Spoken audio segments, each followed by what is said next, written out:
Calvin Miller production. Toot that thing up, mommy, make it roll. Once you pop, lock it for me, girl, get low. If your mama gave it to you, baby girl, let it show. Once you pop, lock, drop it for me, maybe we could roll. Oh! Pop, lock, and drop it. Pop, lock, and drop it. Pop, lock, and drop it. Pop, lock, and drop it. Pop, lock, and drop it. Pop, lock, and drop it. Pop, lock, and drop it. Pop, lock, and drop it. Tonight is gonna be some changes. No acting sedity, so stop acting and get it clapping, cause I'm knowing you. Hey! Welcome. Good morning, everybody. Hey, What's going on, Black Table Talk? Happy first day of summer. Not our first day of summer, but our first summer episode. Yes, Happy summer, y'all. Y'all. How's everybody feeling out there? Feeling nice. All right, everybody. Black Lives Matter. Yes, Black Lives Matter all the time. Yes. Make sure you guys are following the conversation, guys, on social media. We're on Instagram. We're on Twitter. Check us out. Hashtag on this table. I am cradled in love. Follow me, baby. Sipping on that cold ice water. Excuse me, and I just burped. That's the baby. Blame it on the baby. And I am ready this morning with a smooth. Yes, and good morning, everybody. Afternoon, wherever you at. Welcome to Black Table Talk, our first summer episode. Super excited to be back on here with you guys in a new time zone. I'm on the West Coast with Lex, so I was going to bring out a little bit of wine for y'all, but I just do that in my personal time, so it's going to be green tea for the morning, honey. Flush out the... Good morning, honey. What's up, y'all? It's your girl XO, and you know I got my water there. Yes, sir. Okay, go. Hydrate. Hydration is key. Yes. Hope you all, that's the first thing y'all need to do after y'all brush y'all teeth is get yourself a glass of water in the morning. Go ahead and flush out that system. Yes, Wonderful. Yes. Yep, Amen. that is what they say to do. Yes, I'd be remiss if I didn't say this is the day the Lord has made, so let us Hallelujah. rejoice. It is good. Hallelujah. Praise his name, honey. I'm loving this morning show energy, y'all. Like the morning show energy is giving me life. We gotta bring it, honey. We gotta bring it. We about to drop the link for the offering. Don't worry. Yes. I was glad when they said unto me, let us go into the Black Table Talk. Hallelujah. Pass that on that tray on note, down. On that note, I know you heard us come in with the pop, lock, and drop it this morning. We just, on behalf of the Black Table Talk, want to say rest in peace to our boy Huey. R.I.P. Rest in heaven. I know for me and my generation, we grew up on that pop, lock, and drop it. We was doing it very heavily, very seriously. It was not a smile in the room when you were popping it. It was a very serious motion. Very serious. I think that was the first.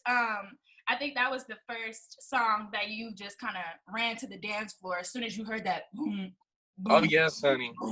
Oh, clear the room, bitch. That was about elementary school when it came out. Shouldn't have no business popping in the box. Baby, I was in middle school. I still had no business. Not no business. But it's just always like a tragic thing when somebody passes away so young and unexpected. I'm actually not completely aware of a whole situation that occurred with him, but I've just, thoughts go out to his family and those who are close to him. We pray for you. Yes. Moving on to the next note, unless anybody else has anything about the tea about what happened to our boy, are we canceling Miss Cardi Barty? Is that what they call it? Is that what they Cartier's body? No idea. Literally, this is the first time I'm hearing about it. I was on Instagram yesterday and I saw her posting a series of videos like, y'all don't be talking about Cardi B, fuck y'all, I don't care. And so she was doing her like videos how she does. She's always like addressing stuff. And I guess like she said that this has been going on for a couple of years now. Like they've always like they tried to cancel her last year, then they tried to cancel her the year before that. She didn't really say like why they were canceling her. So if you guys are watching, can you drop something in the comments or hashtag on the table so we can kind of get a little bit more information as well. She didn't say why they were canceling her, but she just said, y'all want to always cancel me every year. They trying to say that her Instagram is fake or that she's not posting like her real self. I don't know. So she was like, you guys can go ahead and cancel me. This is what I'm wearing this year to the party. And I just feel like me as a Black person or as a person in the Black community, and then just Cardi being so genuine, I personally would never cancel Cardi because I feel like she's always been genuine. She's always been authentic, not afraid to show herself and make people feel related to, and like what they're going through is okay. And she kind of gives people hope that, you know, no matter where you come from, you can always gear towards success as long as you're being yourself. And on top of that, she stands up publicly for the Black community. She has always been advocates for just different things like in the Black community. And she gives us a global voice where everybody can hear it. So if y'all out there trying to cancel Cardi, y'all need to check with the Black Table Talk. We're the new voice for the millennials for the Black America, and we do not approve. That's got to come through us, honey. I haven't, you know what? I did a couple weeks ago hear about them trying to cancel Cardi, and I know that they're coming. I'll just say in general, people are coming down on celebrities right now and people in power places just because everything going on in the atmosphere. But at the same time, it's like, if you're not supporting the movements that are going on, we're like, you're canceled. So I think what I first seen had something to do with something she put out and just sensitivity. But I'm definitely Team Cardi. I'm not canceling her unless, you know, I think we ought to forgive people. Now, we done came in with the spirit. We got to be able to see when people do wrong and forgive them for that. Okay? So Amen. are we forgiving Candace? What? You know what? She's on a journey as well, honey. She's on her journey. We respect for her that. too, right? So when she's ready, we'll be waiting on you, Candace, with open arms. Yes, Candace. Now, she was spitting facts. And then it just came to a halt at one spot. So, you know, she got a little halfway hug with me right now. I'm working on it. I'm working on it. Halfway I'm working on it. You got the evangelist hug going right now. Yes. Bless you, baby. Bless you, Candace. Lexa, what about you? How are you feeling about the cancel Cardi? Well, I mean, personally, like, I was about to say something, but girl, I feel like me and you are on the same page. It's on the table, honey. Put it on I the mean, table. Let it be known.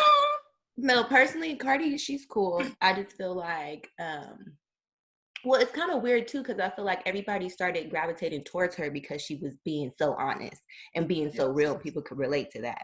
So that part I do like, you know, her being extra and, you know, that's just her. Can't say too much about that. But overall, I just feel like, I mean, I don't really know what happened. I think we should, you know, we definitely need to do some tea on that, figure that out. But yeah, other than that, I'm still Team Cardi. Yeah. That was all the time. All right. You're safe with us, Cardi. I might be the only one. I'm not canceling anybody. I can't say that I'm a Cardi B fan because I feel like a fan is somebody that, you know, has all the albums and knows all the songs. And if you look at my Apple Music, I don't know if you'll find one Cardi B song, but I'm not against her either. You know what I'm saying? But for me, I do feel like coming from, this is just me, I could be a little judgy. I talked to Nia about this the other day, but I do feel like there's a difference between being real and being crass. So that's just on me. I'm not canceling nobody because I don't know what she did. She ain't do nothing to me. She ain't say nothing that offended me. So I feel like, you know, on my end, IDK. IDC.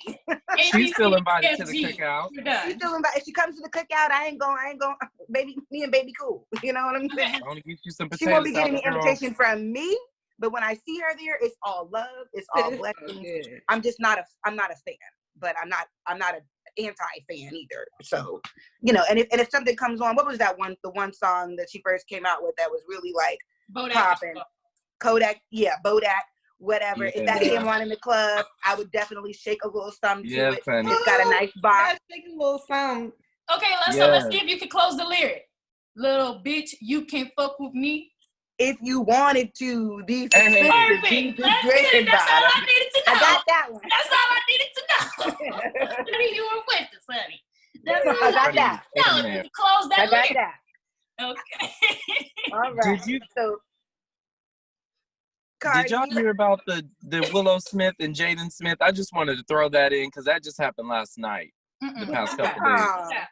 Baby, so there's this YouTuber named Shane Dawson. Okay, and we'll put his information into the links in the bios and stuff like that. But for people who know him, he is a white male. I think he's around our age, just under 30 or something thereof. And a video resurfaced of him pretending to like masturbate to one of Willow Smith's photos. And at the time, she was on a billboard on a poster, and she was 11 at the time. So he's looking at it. Say again. With my hair, Willow, probably, yeah. With my hair back and forth, Willow. It's kind of like, that's a child. I want y'all to look at this. And this is going to be hashtag on the table, honey. If you don't know, just get into it. It's a very easy read. The Smiths are not having it, honey. Jada and Willow and Jaden have all spoke out on Twitter. Will is probably going to speak out as well, put something out. They just didn't appreciate that, the way they sexualized 11-year-old girl and where we are with feminism right now. And I want to say not the Black community anymore. I just want to say the Black nation. That's just going to be me. But, yeah, so just check that out, y'all. Check that out when you get a second. That's so nasty. People just doing too much. People got some. Just gotta take it. Like, why would you post that? Why would you post and tell everybody. Please check your mental health. Be weird on your own. And then that makes her feel violated. Like if you was doing that shit all this time, she didn't even know, but then now putting it out there public, I would feel raped or like molested, honestly. Yes, I knew that somebody was out there jacking off to my public picture. How violating is that? And I'm 12. Yeah, bro. yeah. What? It's just not appropriate. And is this guy Black, or do we not know his ethnicity? No, he's white. He's very much white, and that's why they're letting him have it now. He put out an apology video, but I will say this. He's done a lot of blackface and using nigger and stuff like that. So people they're not having his apologies, y'all. They're not having it. So he's a troll. He's a troll. He's a troll, y'all. Like, people are trying to get attention. Like, we got our first troll, y'all, on our page. We never addressed that. She talking about hashtag White Lives Matter. Girl, you are 19 years old. You coming on here for some attention. You coming on here to troll. Hashtag fuck up out of here. Listen, as long as you're watching, we love it, honey. We love it, honey. We live. Put that on the table. They're coming.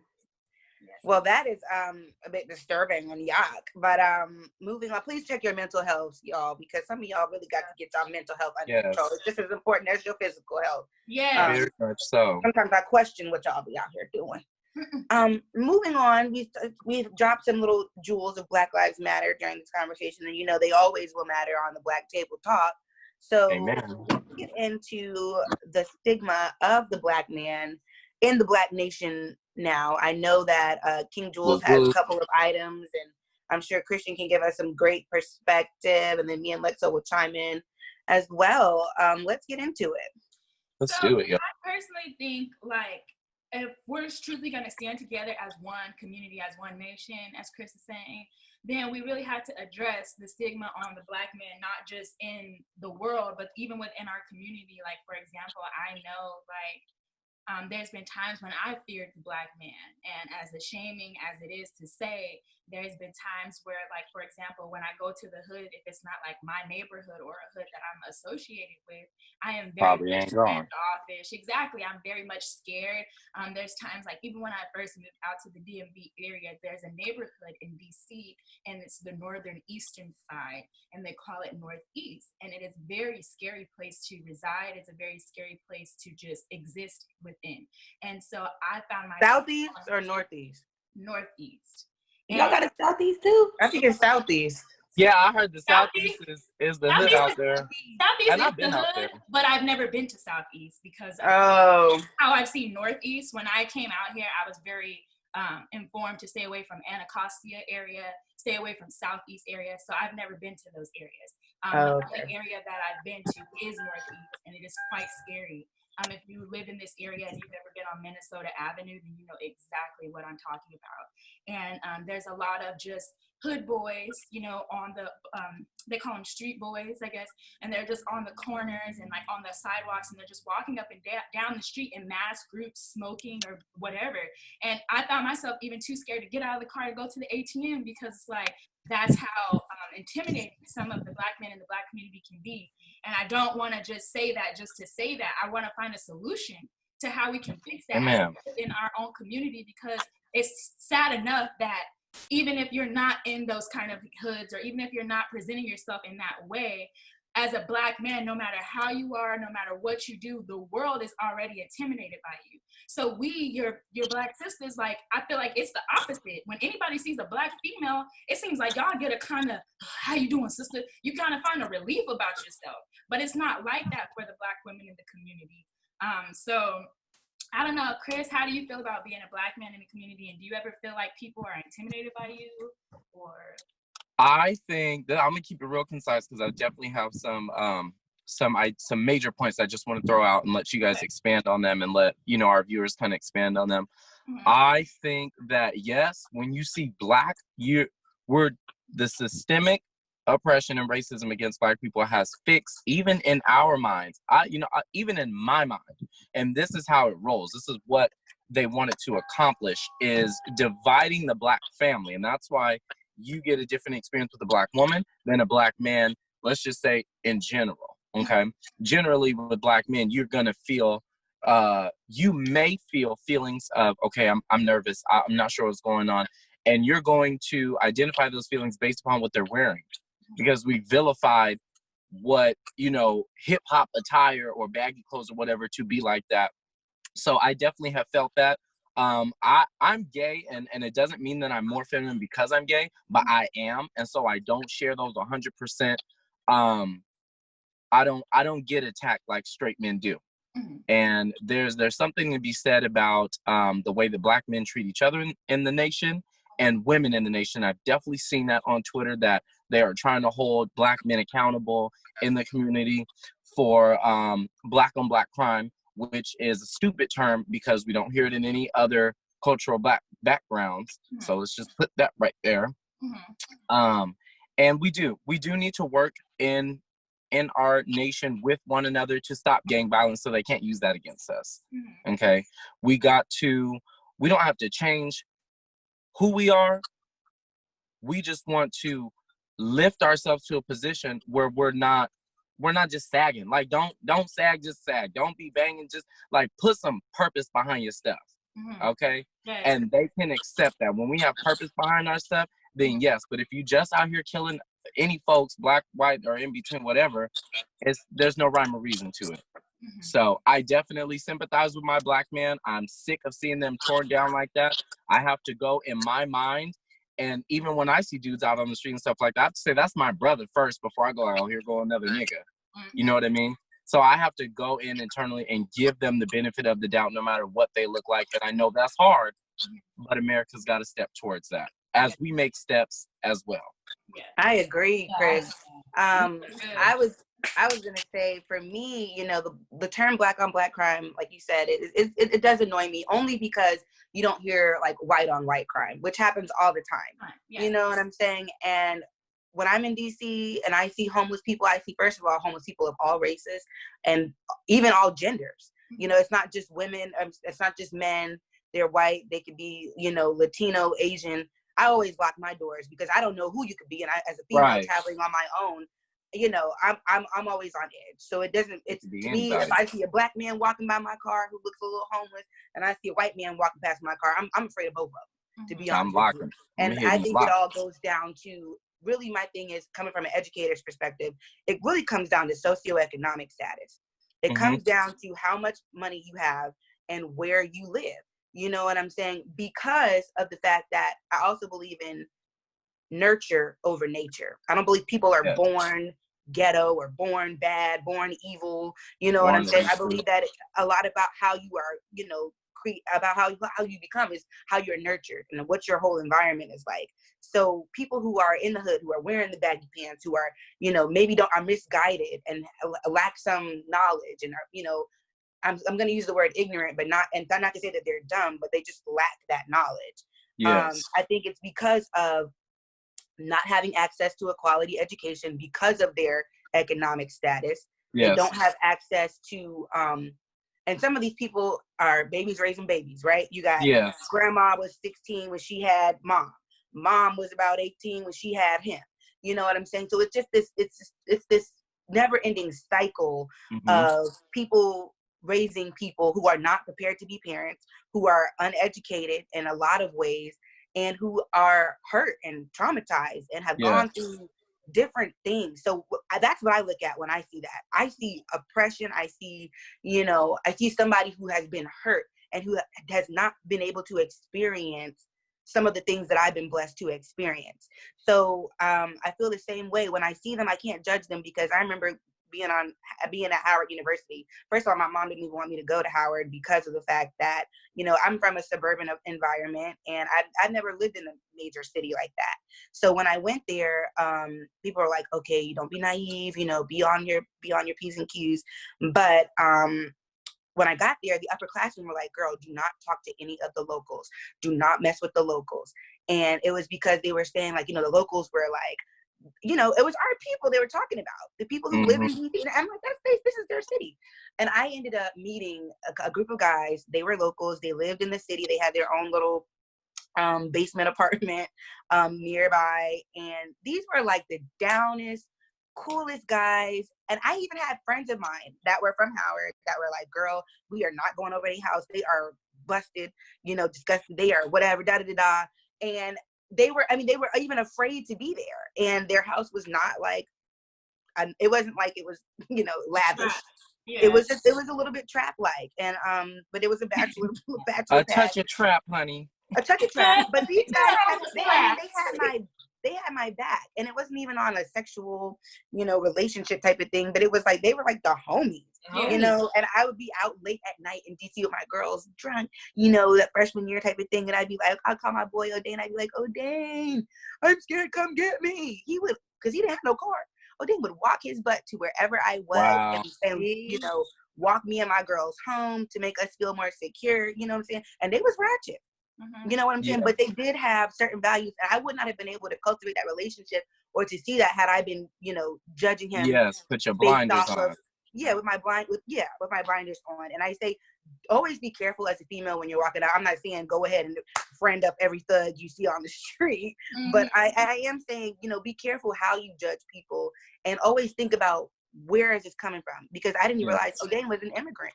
His mom is still in Jamaica. You know, he came here searching for a better life. How many of these Black men that we're talking about are have no father in their lives? How many of them, you know, I've seen so many just horrible stories of people who were raised under abuse, raised thinking that, you know, violence is the only way that they can express themselves. And they're so desperate. It's about the thirst. You know what I'm saying? If you got money, you don't need to be out trapping or robbing people because you got everything you need. People do things because they are desperate and in a desperate situation as a necessity. And some people just do it because they just plain old ignorant, you know, and they don't know no better. And they think it's cool. They think it's fun. You know, they think it makes them more of a man. And it's because they don't have, number one, a positive Black male role model, I believe, in their lives. And you have a lot of Black mothers trying to do things on their own that, you know, they just, and some of them do it on their own and do it very well. But I just think we have to just consider all of those things when we talk about any race of people. Because there's some ignorant white people out here who have been raised to think as a racist, who have been raised with that, this culture of the Confederacy and all that stuff. So, I mean, we just got to think about who raised you. No, who raised you? Wait, so in the Black community, like, how can we fix this foundation? You feel me? How can we prevent Black on Black crimes? Because that is foundation, a big thing going on, you know, in our community. And I think that's what you said. It's fixing the foundation. It starts with today. It's making sure that the generation of today don't have babies too soon, that these girls are not out here trying to trap these niggas or having unprotected sex or sneaking out or not feeling like their homes is their sanctuaries and they have to run to the streets. It's making sure that the parents make sure that they find, when you do decide to mate and start a family, that you find a man first and build a family first and have a foundation so that we can have two-parent households. Two-parent households is not a common thing in our community, and that's also a part of the problem. So I think a lot of it is the foundational stuff, and like you always say, Alexis, it's up to us, and I think a lot of this change comes with our millennials starting today. Alyssa and Kelsey are bridging the gap by having a father for their child, you know, and so that's why I always feel grateful. Amen. People probably look at me like I'm crazy because I thank him for that. But the fact of the matter is he doesn't have to stay. You know, Alyssa's connected to that baby physically. And so she has to be there. And he should be there. And a lot of other dads should be there. And that is their place. But they don't have to. And a lot of times they don't. And so bridging that gap by having a father for your child, having a family for your child, making sure you're educated before you reproduce, or do the education while you're reproducing. So that way we start to have these different things. And start to get ahead of the curve. Exactly. Educating ourselves, better jobs for ourselves, that kind of thing. And also, we kind of left this whole thing idea of like sensory. Even when I'm watching like TV now, it's like everything goes, you know. There's even cussing on TV, and I feel like sometimes as parents we want to be our kids' friends, and we want our kids to feel like, you know, they can talk to us about anything, which is important. But you gotta set boundaries for children. I see so many kids now with like no boundaries, there's no discipline. And it's like, you know, I just feel like you have to make sure as a parent, there are some things, your kid can't do everything. They can't be up everywhere. They can't be exposed to everything.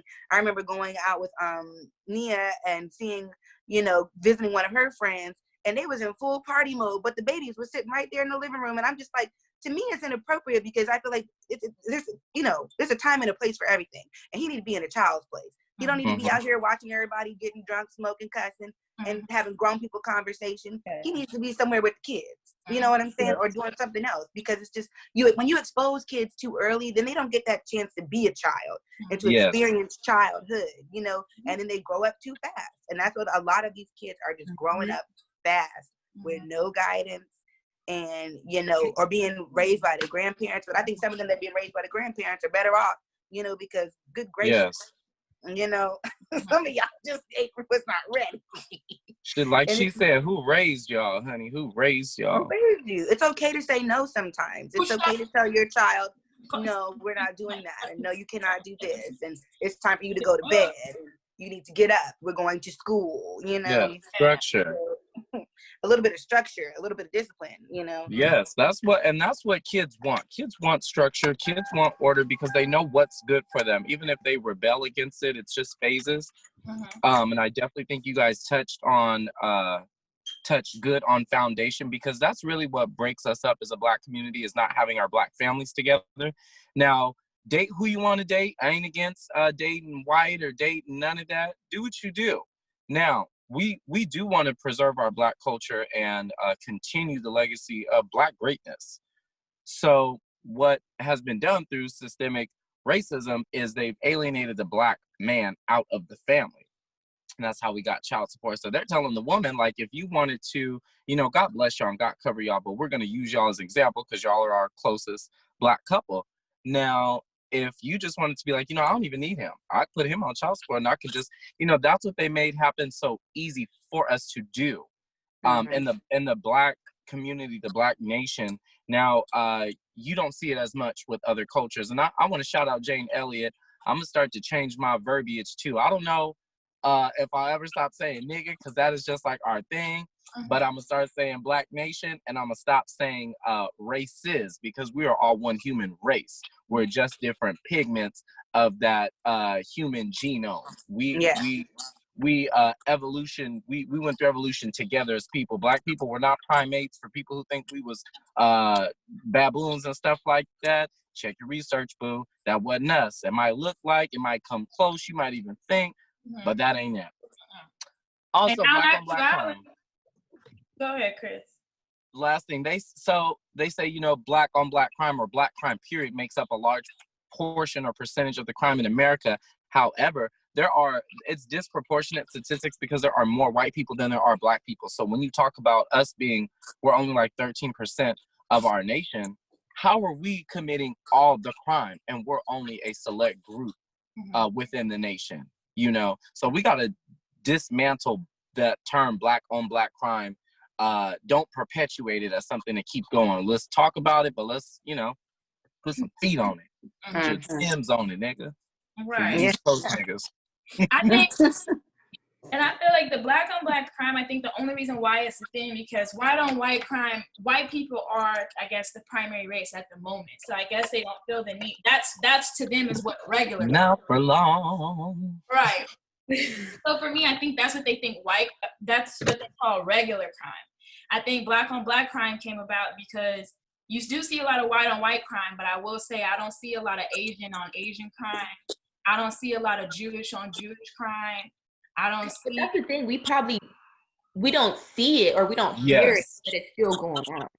You know, they got people. It's like everybody. They got they still got people out here killing them all, like their own race. There was Asian gangs. People don't realize that there's Asian gangs. There was Italian gangs. There are mob, Asian gangs. You don't hear about them attacking each other. You hear about them beefing with like Romeo Must Die. There are Asian gangs, but you don't hear about like Asian gangs beefing with Asian gangs. You hear about Asian gangs beefing with the black gangs. The Italian mafia beefing with the black mafia. So I'm not saying that it doesn't happen. I'm sure it does. But for me, I've personally seen black on black crime and I've heard about it on TV. So that's why I feel like it is a little bit more common, not necessarily than white on white crime or just crime overall, but black on black crime is a real thing. It's like, I can list 10 people that I know that have been shot by gangs just this year. And I can't even name my whole lifetime. I can list, you know what I'm saying, just a lot of things that I've personally seen. And not even saying what I've heard on TV or from the media. These are things that I've personally seen. Real life experiences. Real life testimonies. And I know the same amount of Asians that I know black people. I have a very diverse and eclectic group of friends and family. And I have not heard that within their community from any of their testimonies, any of their real life stories. I have not heard that in the Jewish community from any of their real life testimonies. So I'm not talking about what we see on the news. I'm talking about for real life. Like what you've lived. What we experience. So I just feel like it definitely is something that I don't like to, like Chris said, bring fame to, and I don't like to address and put it out there as that because there are greater other problems. There is plenty of white on white crime. There's plenty of crime all over against all people, no matter who you are. But right now the topic is Black Lives Matter. So if we're getting our black community together, that's something that we do have to address and all the way in.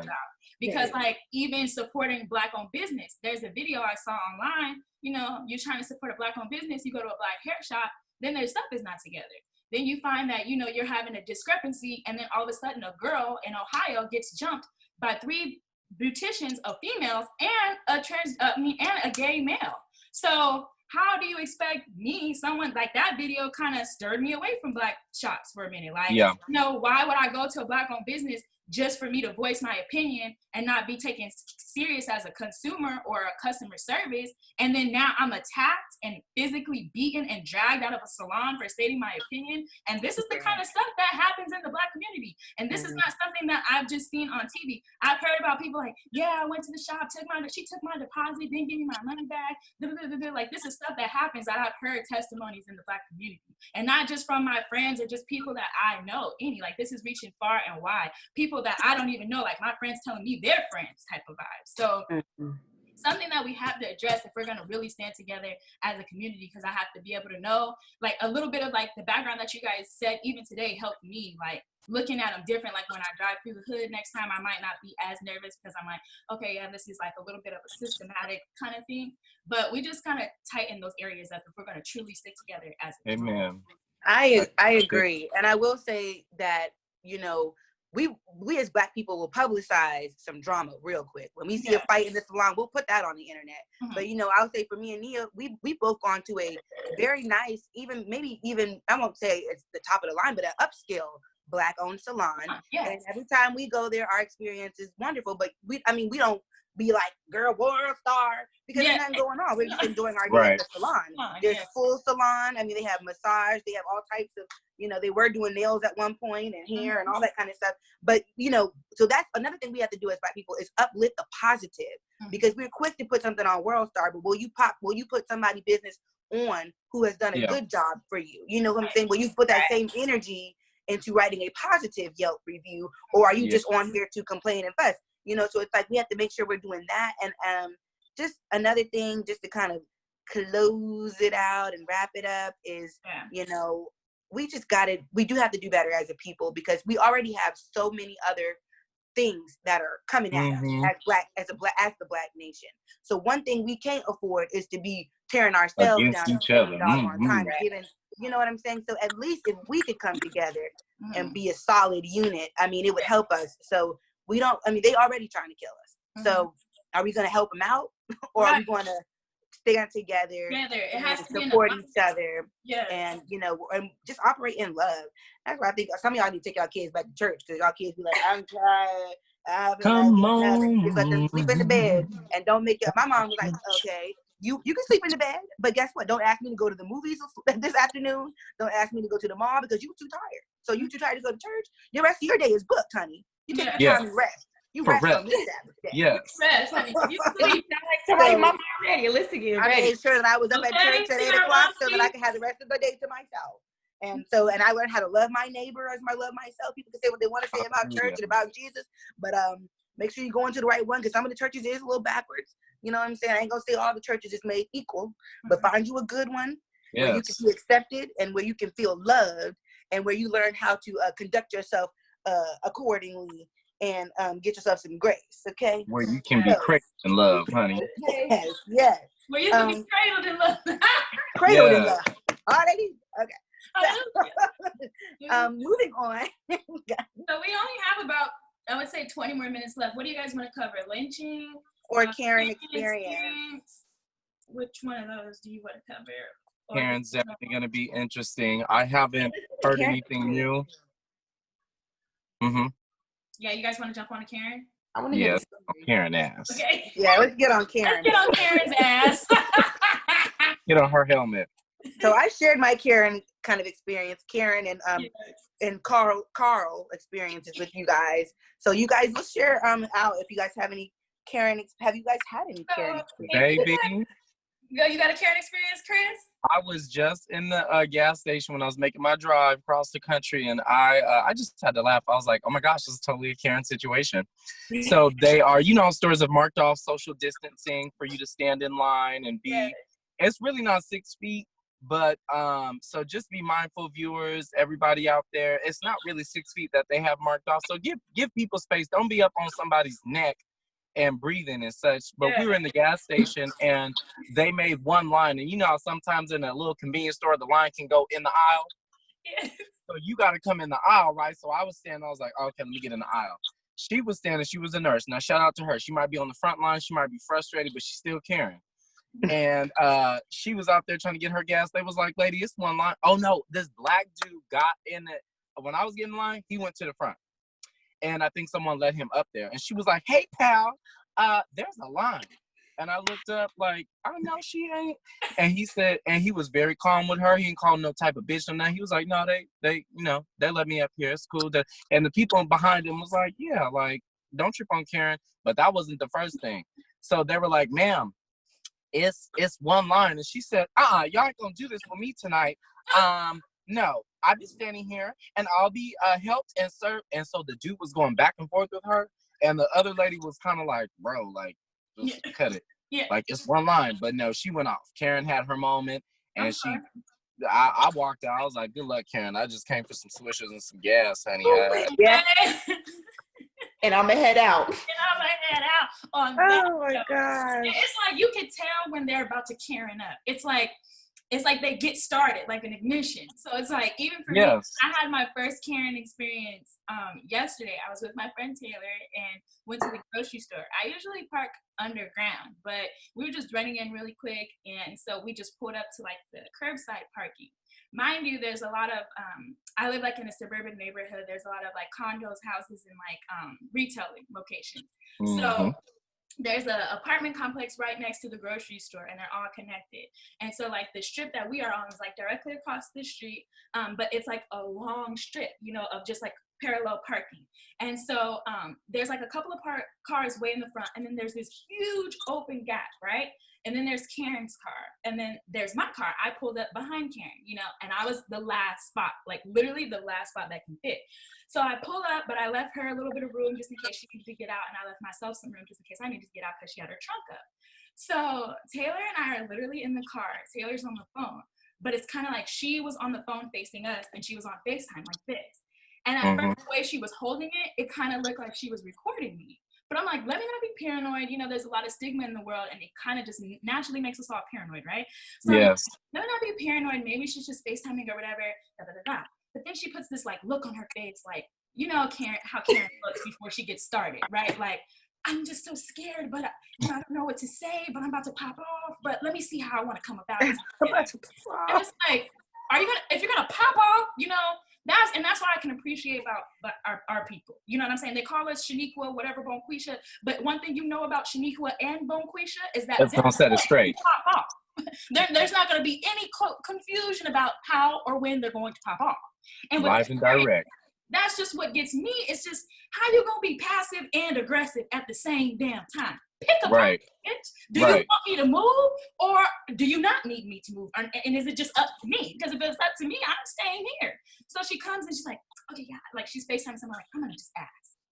So she starts walking towards the car. We already know. It's like one of those things now where it's like, when you're about, that's why I want to talk about it, because I'm like, what do we do with the Karen experience? Exactly. How do you gear up? Do you automatically get your phone out and record?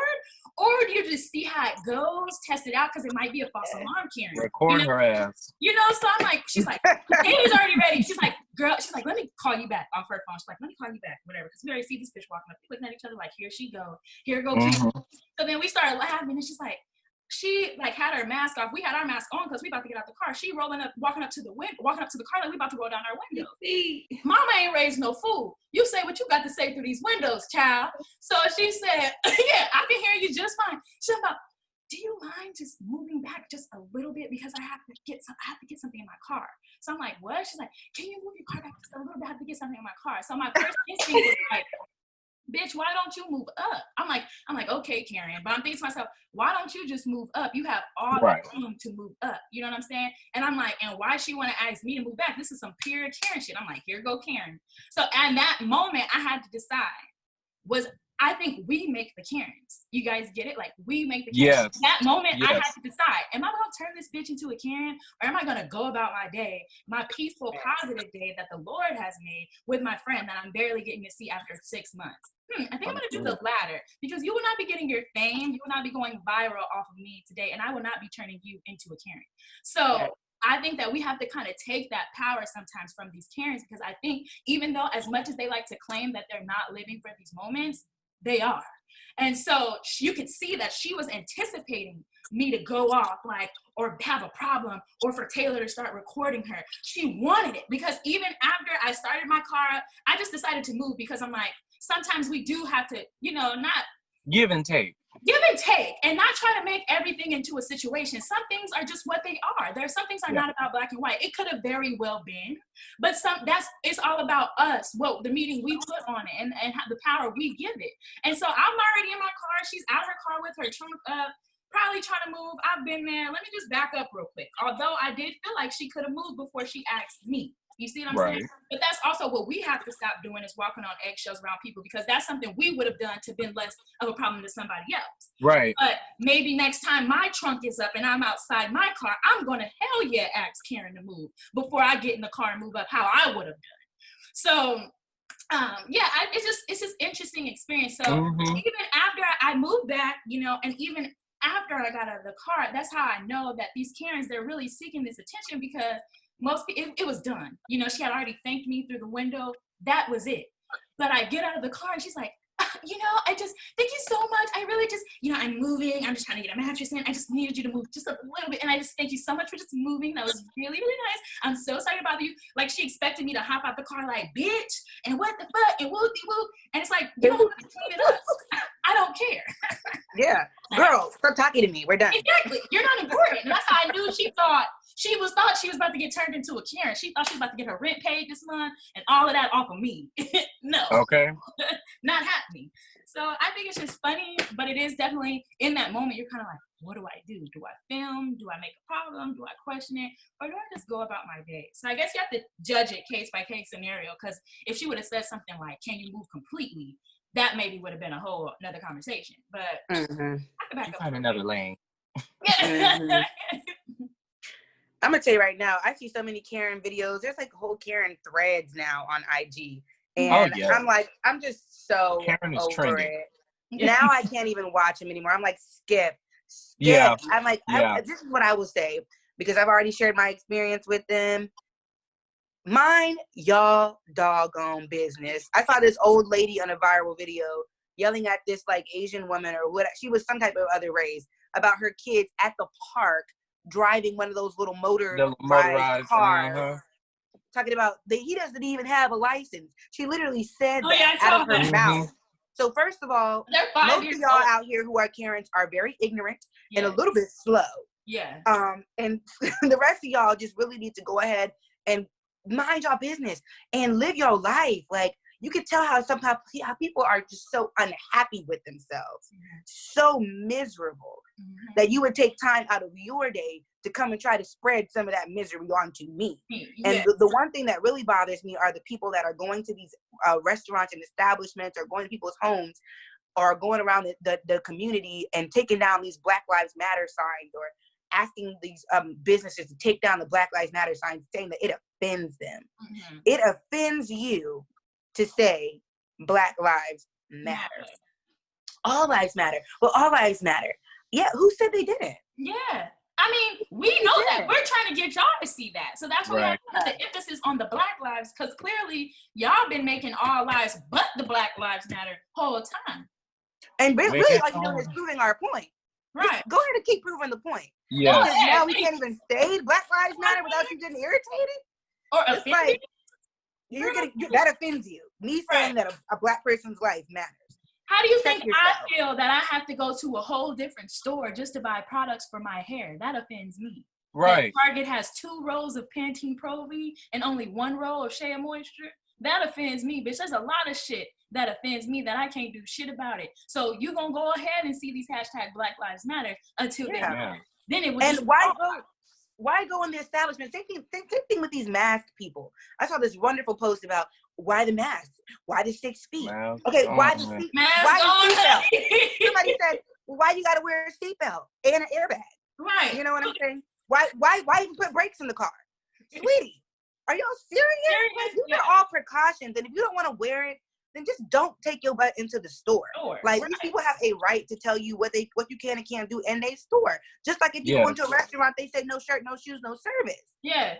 And just because you got a bunion on your toe and you got a condition where your feet hurt with your bunion, you still can't come in here, sis. You can't come in here. Yes, baby. Get your osteoporosis shoes and make it clap. Order your meal online. Order what you need to get online. But just stop. Or shop somewhere else where you can take your little funky mask, non-wearing mask self in there and get your coat. Okay? Because don't nobody care. You know what I'm saying? But just don't bring it to our establishment. Don't be coming up to the coffee shop talking about take the Black Lives Matter sign down. Find you a coffee shop where you can be racist and have your fun. Where you can all lives matter, honey. Yeah. Leave them alone. All right. Like Chris Crocker. Leave Britney alone. Okay. Leave Britney alone, honey. And I think that you guys definitely touched on some great Karen characteristics, but the most one of all is the privilege. Is that leads them to say, I should be able to come up in here. I don't know. That's why in the movies they're always, Sally. Yeah. Are you here? Because they're privileged a lot. I can come up in here. Why I can't come up in here? Yeah. But that means everybody but me. Head ass. As niggas, you like, oh, this ain't even my shit. I ain't even about to do that. Yeah.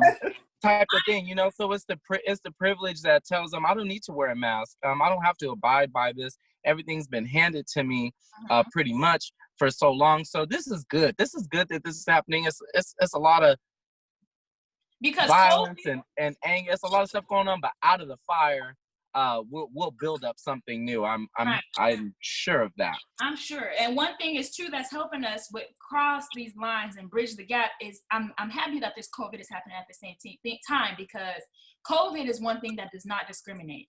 It's just as like a cancer or just as like a HIV. And that's what these privilege and these Karens and even the Caucasians are having a hard time understanding. That as much as they try to push it to the Black people, white people are affected by it too. Everybody's got to wear the mask. Everybody's got to do the COVID. And so that's where they're not understanding, because there has very rarely been a time when there were things that were for everybody. And they've always been able to bypass the line or pay a little bit more to do this and all that stuff. Most things were wrapped around socioeconomics, but COVID has nothing to do with any of those things. So this should be definitely interesting to see how it pans out when the smoke clears.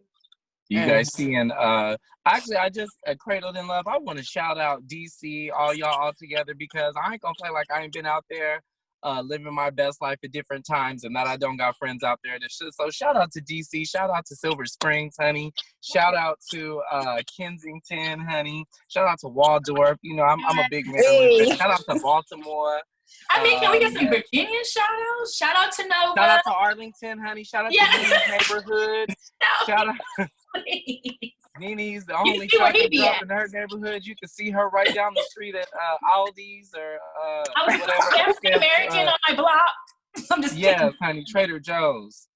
Y'all stupid. I did have a point. There's a video in Baltimore. I just seen this. And it wasn't a Karen. It was a Darren, honey.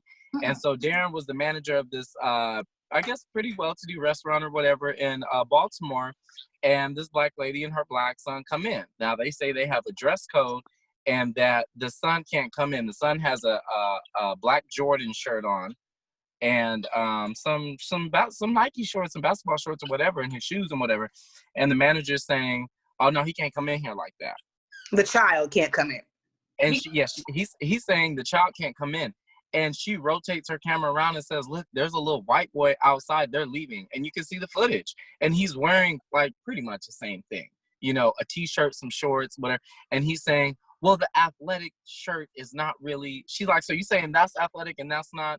It's a short clip, but it really does speak to the masses of racism, because you might not even know you're racist. You just see Black people and you have to assume they're doing something wrong. Just like a Black youngster. He went out into a bank in Buckhead and pulled out 200 racks, and they called the police on him. They didn't know that he was a rapper and he had the money, and he didn't. They gave him the money and called the police. So he's leaving, trying to get in his shit and go, and the police pulling up on him, throwing him to the floor for no reason. Oh God! Wow. Hashtag defund the police. Hashtag put those resources in other places. Wow. Yeah. Because y'all done got a little beside yourselves. Y'all thinking y'all are the law. That's a power trip. That's definitely a power trip. That's what they're all on. It's like, you are not the law, you enforce the law. You are you, and your uniform is your uniform. You guys are not one and the same. And so it's just how you, it's about how you take advantage of your job description. And I think that's what a lot of them do. They just take advantage of the authority. Y'all, I hate there's two terms I don't like: tolerance and cultural sensitivity. I just feel like tolerance, and I'm glad someone said this, because this is something I kind of thought about, but I heard someone say it on a video, and they were saying, well, it was Jane Elliott. They were saying tolerance is just like I'll take so much of you and make a peace with it, versus I'm gonna treat you how you should be treated as a person. So I'm not big on tolerance. And then cultural sensitivity, like, we need to do cultural sensitivity training. Like, I don't know. The terminology is just very throwing. You shouldn't have to be trained to be sensitive to other people's culture. Right. You should be sensitive to people. People in general. While y'all preaching these all lives matter, make them lives matter. Please. And thank you. Right. Awesome. So, honey. any before we close, guys, any COVID updates? I know we're talking about there's a rise going on. So, guys, please stay socially distant. Please try to keep wearing y'all masks, because the numbers are going back up. I will say that, yes, mask on. Okay, Chris? Mask on. Mask on. I will say that I'm happy to see in the East Coast, in the DMV area, our area, that we have seen significant decrease in COVID-19, and we are Ooh, in the green. And good so job, y'all. that has allowed me to kind of take the next step in my life and go out and do certain things. I'm still nowhere near to being social. I am still nowhere near to going out, but I did have my first friend over, and it felt really good to be able to slowly be able to transition back. I know that I saw like a lot of the states on the West Coast and some in the South are in high red. I know Arizona and Texas being two of them. I did hear something that they're passing a law that if you fly into anywhere from those states, you have to legally quarantine for Quarantine. 14 days the moment you get there. And if you don't, you can be fined and you can be arrested. So they're taking this very serious. Mm-hmm. Now infecting the states that have now been, healed in a sense or have decreased in cases. They're now making sure that we can kind of keep those states how they are and kind of contain the states that are a little bit excited still. So I definitely, my sister was in California recently. She saw a lot of people at the beach, not social distancing, not wearing Are masks. they out there? So you guys on the West Coast, please do not let the sun fool you. Do not let the heat fool you. In Arizona, COVID-19 lives and Very COVID-19 real. loves. So please wear your mask, social distance, and be safe out there, you guys. Yes. Also on a global scale, people are looking at us in other countries like we done lost our minds in the United States for many reasons, but also for they feel like we haven't handled this COVID-19 situation as best that we could. So I also heard in the news that a lot of countries in Europe have decided to consider a ban on American travelers coming into their countries because of the fact that we have handled this pandemic so poorly. They don't want us in there. And when have you ever heard of people not letting Americans in? It's usually the other way around. So watch that. We should have still been in quarantine. Go ahead. No, I just said we got to tighten up, America. Yes, I'm saying, we should have, the people I've been talking to recently, like, imagine if we would have just now started to soft open things about now and have stayed in quarantine the whole time, things would be looking better in those red states. I just came from Texas, and I'm in Arizona now, and just, I know we touched on like our public lives and stuff, and I travel a lot for work. So this has definitely changed the way that our industry rolls and stuff like that, and I've definitely been masked up and sanitized down. But you can be asymptomatic, people. So I've been, I seen a thread on Twitter, and a girl, she was asymptomatic, and she had been in the house this whole time. She ain't gone out. She got it, how it was affecting her. She was journaling it, different things, different remedies she was doing that was helping along the way. But really, she just had to, rest up and wait it out. So just do your best to be safe, everyone. Put your mask on. There are certain areas where I've noticed since I've been traveling, because this is my second cross-country trip in the last 2 weeks, so I've seen a lot as far as COVID safety and non-COVID safety. These masks on, y'all, they show you how much of a percentage that it blocks out and stuff, And it's not for you, it's for other people. Everybody wears their mask for other people. So you're wearing your mask to protect others, and others are wearing their mask to protect you. If we work together, we can really do this. I mean, and it's sad to say that America, like Alyssa said, we've been advanced on so many other things. And a lot of other countries have always admired us for our wisdom and our way and our adaptability.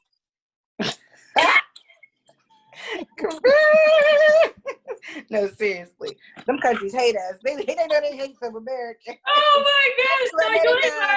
They hate it.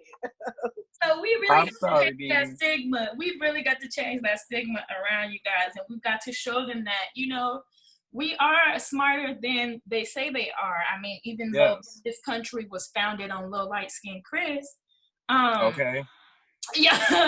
y'all must know that we have definitely evolved since then, and we can do this, you guys. So and not all Americans are the same or created equal. I will say that, because some of them are. Y'all seen the ones out there looking a hot mess on the TV, talking about all lives matter and ready it out. You see them. Y'all seen them crazy people out there. Baby, the police should be out here like the Indian police and hit folks with sticks to get back in the house. Okay.